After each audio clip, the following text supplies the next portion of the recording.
Fox News alert for you. Those 15 British hostages paraded on Iranian TV today. Now, how would a guy who's made a reputation of getting very tough with illegal aliens handle increasingly hawkish Iranians if he were the president of the United States? Well, let's ask him. Joining me now, Colorado Congressman and presidential candidate Tom Tancredo.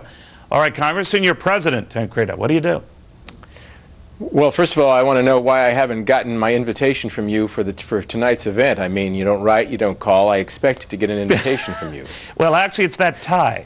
It's that tie. That cinched it right there. I was going to rent my tuxedo from the same place you got yours, but you took the last one. Yeah, it's cheap, right. Very cheap. But what would you do? Seriously, it's a mess. Yeah. You know, how would you handle it? It is a mess. Here, let me tell you one thing that has struck me about one aspect of our foreign policy that we have not pursued with Iran.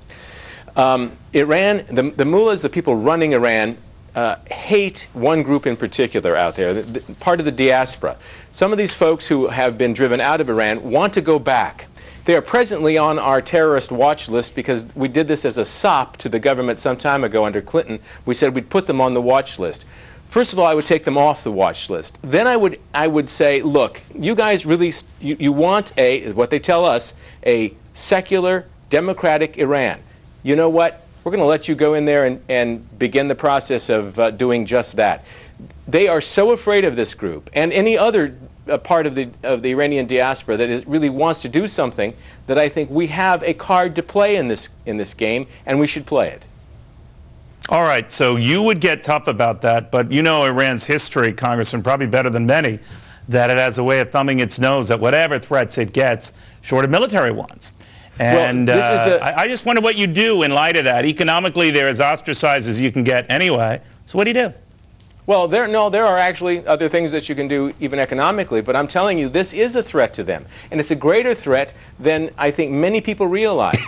We know inside of Iran today that all things are not good, that people are not happy with even the supreme leader, and certainly not Ahmadinejad. All it takes, perhaps, is a push by some of the people who know the culture, who know the language, and are willing to do something about it. And there are plenty of them out there. We just haven't used them. And I think that I thought we did. I thought we've been funding all these underground movements to topple the government, and it's a little of No, sir. No, sir. We really have not. And there are, let me tell you, one group in particular, they're referred to as the MEK.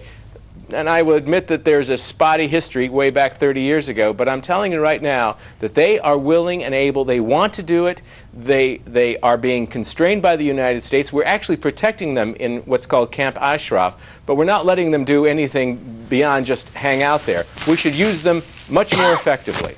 And we can. I mean, but time is money, are right, petrified. Time is money, and many would argue your ideas sound just as Senator Evan Bayh, when he was here talking about the need to globally get an alliance going about alienating them, and they defy and defy, and if they do indeed have nuclear ambitions, they're ambitioning away.